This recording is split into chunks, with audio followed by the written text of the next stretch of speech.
വായിക്കാം. റോമർക്കെഴുതിയ ലേഖനം 11 അധ്യായം 4 മുതൽ 7 വരെയുള്ള ഭാഗങ്ങൾ നമുക്ക് ശ്രദ്ധിക്കാം.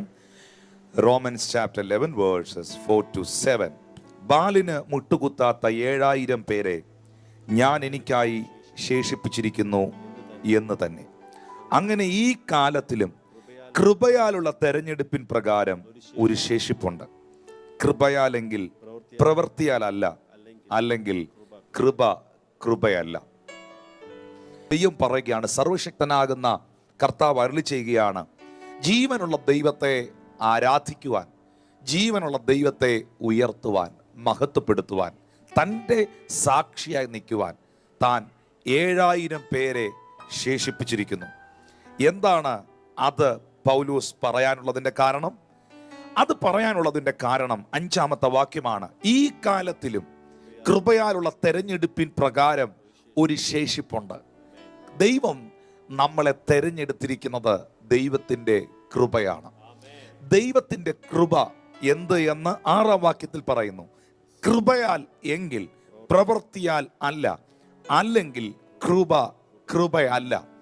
ദൈവത്തിൻ്റെ മക്കളെ, ഈ പ്രശ്നങ്ങളില്ലാഞ്ഞിട്ടോ അപകടങ്ങൾ നടക്കാഞ്ഞിട്ടോ പ്രതികൂലങ്ങൾ ഇല്ലാഞ്ഞിട്ടോ ഒന്നുമല്ല ഈ രാത്രിയിലും നാം ആയുസ്സോടെ, ബലത്തോടെ, ആരോഗ്യത്തോടെ ഇരിക്കുന്നത് ദൈവത്തിൻ്റെ കൃപയാണ്. കർത്താവിൻ്റെ കരുണയിലാണ് നാം നിലനിൽക്കുന്നത്. ഒരു കാരണവശാലും നമുക്ക് ഒരു കാര്യത്തിലും പ്രശംസിക്കാനില്ല, ഒന്നിലും നമുക്ക് പുകഴാനില്ല, ഒന്നും നമുക്ക് നെഗളിക്കാനില്ല. പൗലോസ് അപ്പോസ്തലൻ പറയുന്നു, എനിക്ക് പ്രശംസിക്കാനുണ്ടെങ്കിൽ അവൻ്റെ ക്രൂശിലല്ലാതെ മറ്റൊന്നിലും എനിക്ക് പ്രശംസിക്കാനില്ല. ഇന്ന് രാത്രി നമ്മുടെ പ്രശംസ നമ്മുടെ യേശു കർത്താവാണ്, നമ്മുടെ പുകഴ്ച നമ്മുടെ യേശു കർത്താവാണ്. നാം നിന്നത് അവൻ്റെ കൃപയാൽ, നാം ജീവിക്കുന്നത് അവൻ്റെ കൃപയാൽ, നാം നടക്കുന്നത് അവൻ്റെ കൃപയാൽ. ഇന്ന് രാത്രി പ്രിയപ്പെട്ടവരെ, ആ കൃപയിലാണ് അവൻ നമ്മളെ സൂക്ഷിച്ചിരിക്കുന്നത്. കൃപയാലെങ്കിൽ not because of your work. Grace ആണോ, കൃപയാണോ? നമ്മുടെ പ്രവർത്തികളാൽ അല്ല അവൻ നമ്മളെ നീതീകരിച്ചത്. കൃപയാലല്ലോ നിങ്ങൾ വിശ്വാസം മൂലം രക്ഷിക്കപ്പെട്ടത്. അതിന് നിങ്ങളുടെ പ്രവർത്തികൾ കാരണമല്ല. പലപ്പോഴും പല സന്ദർഭങ്ങളിലും എൻ്റെ കുറവ് കൊണ്ടായിരിക്കാം, നിങ്ങളുടെ കുറവ് കൊണ്ടായിരിക്കാം, ആ കുറവ് കൊണ്ടായിരിക്കാം, ഈ കുറവ് കൊണ്ടായിരിക്കാം എന്നൊക്കെ നമ്മൾ ചിന്തിക്കുമ്പോഴും ഞാൻ ഇന്ന് രാത്രി നിങ്ങളോട് പറയുന്നു, പ്രിയപ്പെട്ടവരെ, നമ്മളുടെ ലൈഫിലെ കുറവുകളെയും നിറവുകളെയും നോക്കിയാണ് ദൈവം നമ്മളെ അനുഗ്രഹിക്കാനും ഉയർത്താനും ഇരുന്നെങ്കിൽ ഒരിക്കലും നമ്മളെ ഉയർത്തേണ്ടി വരത്തില്ല. കാരണം അകൃത്യങ്ങളെ ഓർത്താൽ, ദൈവം നമ്മുടെ അകൃത്യങ്ങളെ ഓർത്താൽ ബൈബിൾ പറയുന്നു, ആരവൻ്റെ മുമ്പിൽ നിൽക്കും? നമ്മുടെ നീതി പ്രവർത്തികളെല്ലാം ദൈവത്തിൻ്റെ മുമ്പിൽ കറ പുരണ്ട തുണി പോലെയാണ്. അതിൻ്റെ അർത്ഥം പ്രവർത്തികൾ വേണ്ടെന്നല്ല, അതിൻ്റെ അർത്ഥം വിശുദ്ധിയോടെ ജീവിക്കരുതെന്നല്ല. നാം വിശുദ്ധിയിൽ നിലനിൽക്കണം, ദൈവത്തിൻ്റെ കൃപയിൽ വർദ്ധിച്ചു വരണം. സ്വർഗസ്ഥനായ നമ്മുടെ പിതാവ് നമ്മെ വിളിച്ചിരിക്കുന്നത് സൽഗുണ പ്രവർത്തികൾക്കാണ്. ആമീൻ. മനുഷ്യർ നിങ്ങളുടെ സൽപ്രവർത്തികളെ കണ്ടിട്ട് സ്വർഗസ്ഥനായ പിതാവിനെ മഹത്വപ്പെടുത്തട്ടെ എന്നാണ് മത്തായിയുടെ സുവിശേഷത്തിൽ പരിശുദ്ധാത്മാവ് രേഖപ്പെടുത്തിയിരിക്കുന്നത്. വിശുദ്ധൻ ഇനിയും തന്നെ വിശുദ്ധീകരിക്കട്ടെ, അഴുക്കുള്ളവൻ ഇനിയും അഴുക്കാകട്ടെ. ഇതാ ഞാൻ വേഗം വരുന്നു, ഓരോരുത്തന് അവനവൻ്റെ പ്രവർത്തികൾക്ക് തക്കവണ്ണം പകരം കൊടുക്കുവാൻ. ബൈബിൾ പിന്നെയും പറയുന്നു, അവനവൻ ശരീരത്തിൽ ഇരിക്കുമ്പോൾ ചെയ്യുന്നത് നല്ലതാകിലും തീയതാകിലും അതിന് ഒത്തവണ്ണം പ്രാപിക്കും. ആമീൻ. മനുഷ്യ, നീ വിതയ്ക്കുന്നത് തന്നെ കൊയ്യുമെന്ന് തിരുവെഴുത്ത് വ്യക്തമാക്കുന്നു. ഇതൊക്കെ നാം മനസ്സിലാക്കേണ്ട സത്യങ്ങളാണ്. എന്നാൽ നാം രക്ഷിക്കപ്പെട്ടത് ദൈവത്തിൻ്റെ കൃപയാലാണ്. നാം ആയുസ്സോടെ ഇരിക്കുന്നത് ദൈവത്തിൻ്റെ കൃപയാലാണ്. നാം അനുഭവിച്ച സകല സ്വർഗീയ നന്മകളും പരിശുദ്ധാത്മാവെന്ന ഏറ്റവും ശക്തമേറിയ അനുഭവം നമുക്ക് നൽകിയത് ദൈവത്തിൻ്റെ കൃപയും ദൈവത്തിൻ്റെ സ്നേഹവുമാണ്. എല്ലാം പ്രതിസന്ധികൾ വന്നാലും, എന്തെല്ലാം വെല്ലുവിളികൾ വന്നാലും, എൻ്റെ കുഞ്ഞുങ്ങളെ, നിങ്ങൾ കർത്താവിൻ്റെ ആ കരത്തിലാണ്, നിങ്ങൾ ദൈവത്തിൻ്റെ കൃപയുടെ കരത്തിലാണ്, അവൻ്റെ സ്നേഹത്തിൻ്റെ അകത്താണ്. അവൻ നിങ്ങളെ സംരക്ഷിക്കും, എൻ്റെ കർത്താവ് നിങ്ങളെ ശക്തീകരിക്കും, അവൻ നിങ്ങളെ സഹായിക്കുന്നവനായ ദൈവമാണ്. നോക്കാം നമുക്ക് 2 കൊരിന്ത്യർക്കെഴുതിയ ലേഖനം 12-ാമത്തെ അധ്യായം അതിൻ്റെ 9-ാമത്തെ വാക്യം ശ്രദ്ധിക്കാം. ബലഹീനതയിൽ ശക്തി നൽകുന്ന ദൈവത്തിൻ്റെ കൃപ. കർത്താവിൻ്റെ ദാസൻ ആ വാക്യം വായിച്ചു കേൾപ്പിക്കും. ആമീൻ. 2 കൊരിന്ത്യർ 12-ന്റെ 9-ാമത്തെ വാക്യം. അവൻ എന്നോട്, എന്റെ കൃപ നിനക്ക് മതി, എൻ്റെ ശക്തി ബലഹീനതയെ തികഞ്ഞു വരുന്നു എന്ന് പറഞ്ഞു. ആകയാൽ ക്രിസ്തുവിൻ്റെ ശക്തി എൻ്റെ മേൽ ആവസിക്കേണ്ടതിന് ഞാൻ അതിസന്തോഷത്തോടെ എൻ്റെ ബലഹീനതകളിൽ പ്രശംസിക്കും. അപ്പോസ്തലനായ പൗലോസിനോട് സ്വർഗത്തിലെ ദൈവം ഇടപെടുന്നു. അത് പറയാനുള്ളതിന്റെ കാരണം 8-ാമത്തെ വാക്യമാണ്. 8-ാമത്തെ വാക്യം ഒന്ന് വായിക്കുമോ? അത് എന്നെ വിട്ടു നീങ്ങേണ്ടതിന് ഞാൻ 3 വട്ടം കർത്താവിനോട് അപേക്ഷിച്ചു. 7-ാമത്തെ വാക്യം 6 മുതൽ വായിച്ചാട്ടെ പ്ലീസ്. ഞാൻ പ്രശംസിപ്പാൻ വിചാരിച്ചാലും മൂഢനാകുകയില്ല, സത്യമല്ലോ പറയുന്നത്. എങ്കിലും എന്നെ കാണുന്നതിനും എൻ്റെ വായിൽ നിന്ന് കേൾക്കുന്നതിനും മീതെ ആരും എന്നെക്കുറിച്ച് നിരൂപിക്കരുത് എന്ന് വെച്ച് ഞാൻ അടങ്ങുന്നു. വെളിപ്പാടുകളുടെ ആധിക്യത്താൽ ഞാൻ അതിയായി നിഗളിച്ചു പോകാതിരിപ്പാൻ എനിക്ക് ജഡത്തിൽ ഒരു ശൂലം തന്നിരിക്കുന്നു. ഞാൻ നിഗളിച്ചു പോകാതിരിക്കേണ്ടതിന് എന്നെ കുത്തുവാൻ സാത്താന്റെ ദൂതനെ തന്നെ.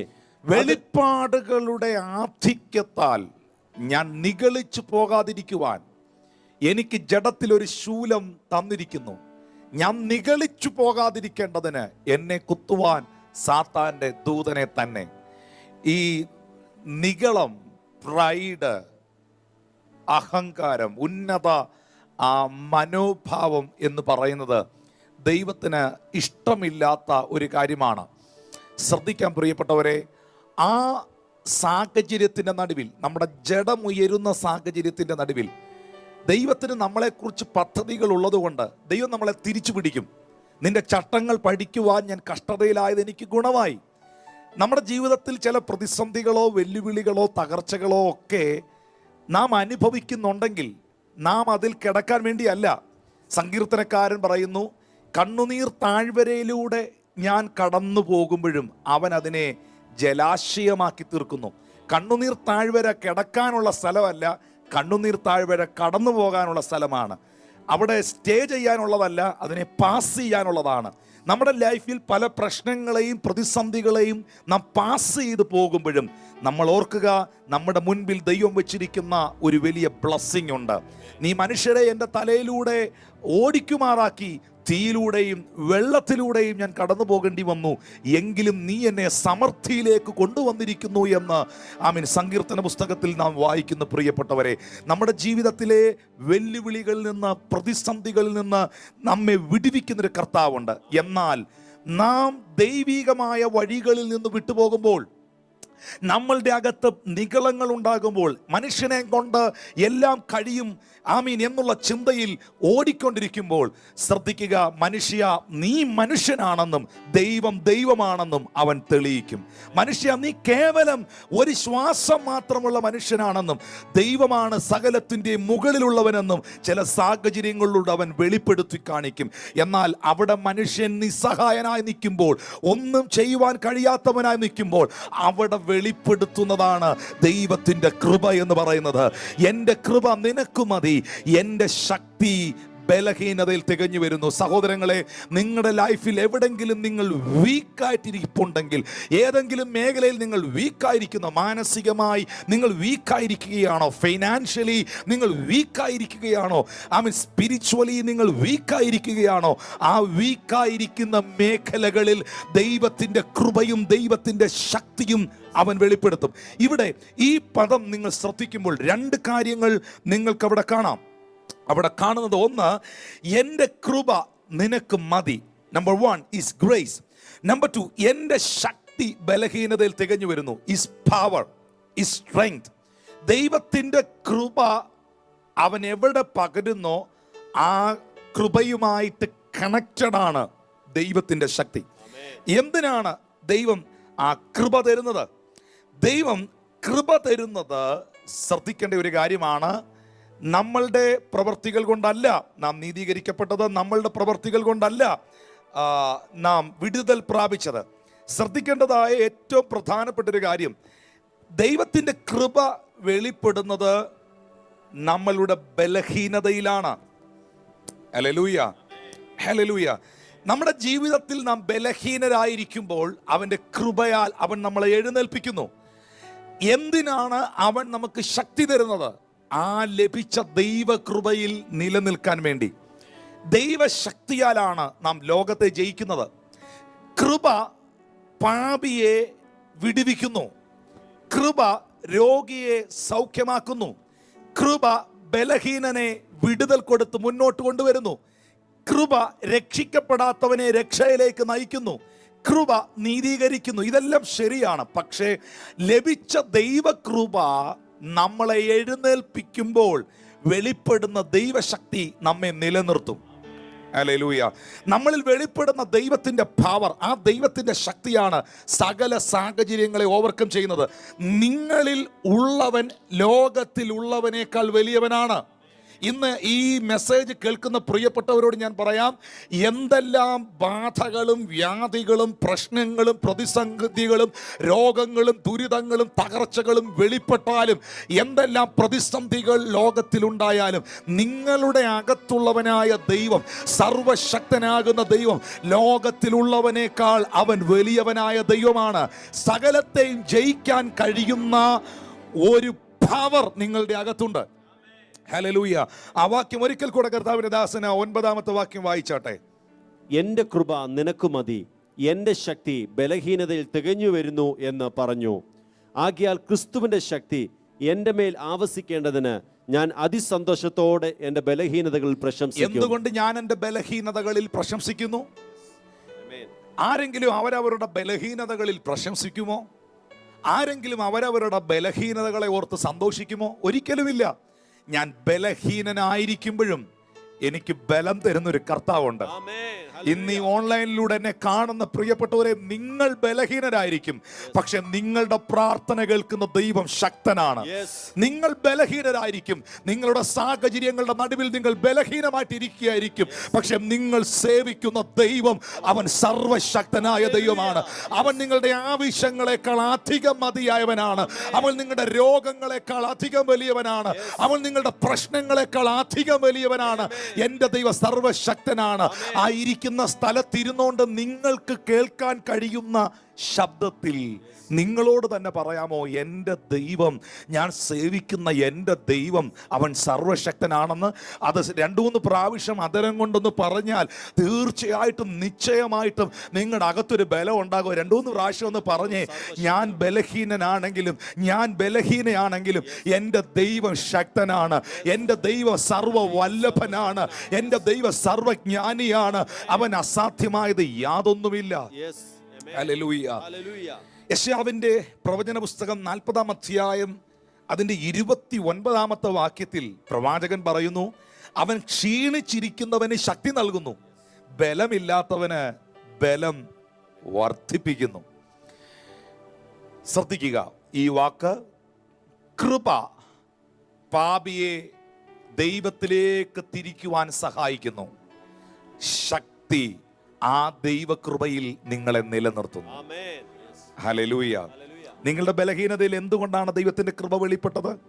നിങ്ങളെ ദൈവം സഹായിച്ചത്, ദൈവം നിങ്ങളെ സഹായിച്ചത് അവന്റെ കൃപയിൽ ജീവിക്കാനാണ്. നമുക്കങ്ങനെ ജീവിക്കാൻ കഴിയണമെങ്കിൽ ദൈവത്തിന്റെ ശക്തി ഇല്ലാതെ കഴിയത്തില്ല. ദൈവത്തിന്റെ ആ പവർ നമ്മളിൽ ഇല്ലാതെ ലോകത്തെ ജയിക്കാൻ പറ്റത്തില്ല. ആ പവർ എവിടെ ഇരിക്കുന്നത്? നിങ്ങളുടെ ആത്മമനുഷ്യനിലുണ്ട്. അത് നാം നേടിയെടുത്ത എന്തോ ഒരു സംഭവമൊന്നും അല്ല, നാം ആവാഹിച്ചെടുത്ത എന്തോ സംഭവമൊന്നും അല്ല. നമ്മുടെ അകത്തിരിക്കുന്ന കർത്താവാണ് നമ്മളെ ജയിപ്പിക്കുന്നത്. ഹല്ലേലൂയ. ആ വാക്യം ഒന്ന് വായിക്കാമോ ദൈവദാസനെ? 40-29 യെശയ്യാവിന്റെ പ്രവചന പുസ്തകം. അവൻ ക്ഷീണിച്ചിരിക്കുന്നവന് ശക്തി നൽകുന്നു, ബലമില്ലാത്തവന് ബലം വർദ്ധിപ്പിക്കുന്നു. ബാല്യക്കാർ ക്ഷീണിച്ച് തളർന്നു പോകും, യൗവനക്കാരും ഇടറി വീഴും. എങ്കിലും യഹോവയെ കാത്തിരിക്കുന്നവർ ശക്തിയെ പുതുക്കും, അവർ കഴുകന്മാരെ പോലെ ചിറകടിച്ചു കയറും. യഹോവയെ കാത്തിരിക്കുന്നവൻ ശക്തിയെ പുതുക്കും. ഞാൻ എല്ലാവരോടും, എൻ്റെ സ്നേഹമുള്ള ദൈവദാസന്മാരോട്, ലോകമെമ്പാടുമുള്ള പാസ്റ്റേഴ്സിനോട്, എൻ്റെ ആത്മീക പുത്രന്മാരോട്, പുത്രിമാരോട്, സഹോദരി സഹോദരന്മാരോട്, സഭാവിശ്വാസികളോട് സ്നേഹത്തോടെ പറയട്ടെ, ഇപ്പോൾ കിട്ടിയിരിക്കുന്നതായ ഈ സമയങ്ങളൊക്കെ ഗവൺമെൻറ് തന്നെ പറഞ്ഞിട്ടുണ്ട്, എല്ലായിടത്തും ഇറങ്ങി നടക്കാൻ പോകരുത്, ആൾക്കാർ തടിച്ചു കൂടുന്നിടത്തൊന്നും പോകല്ല്. പല ആൾക്കാർക്കും വീട്ടിലിരുന്ന് ജോലി ചെയ്യാൻ അവർ അനുവാദം തന്നിട്ടുണ്ട്. ഈ ഒരു സന്ദർഭത്തിൽ തിരക്കുകളെല്ലാം വിട്ട് നമുക്ക് കിട്ടിയ സമയം ദൈവസന്നിധിയിൽ ഇരിക്കാനും പ്രാർത്ഥിക്കാനും ബൈബിള് വായിക്കാനും മെസ്സേജുകൾ പ്രിപ്പയർ ചെയ്യാനും കുടുംബത്തോടുകൂടെ നിങ്ങളുടെ ഫാമിലിയുടെ കൂടെയൊക്കെ സമയങ്ങൾ, കുഞ്ഞുങ്ങളുടെ കൂടെയൊക്കെ സമയങ്ങൾ, വെക്കേഷനാണല്ലോ, കുഞ്ഞുങ്ങളെയും കൊണ്ട് പുറത്തോട്ടെങ്ങും പോകാൻ പറ്റാത്ത ഒരു സാഹചര്യം നിലനിൽക്കുന്നുണ്ട്.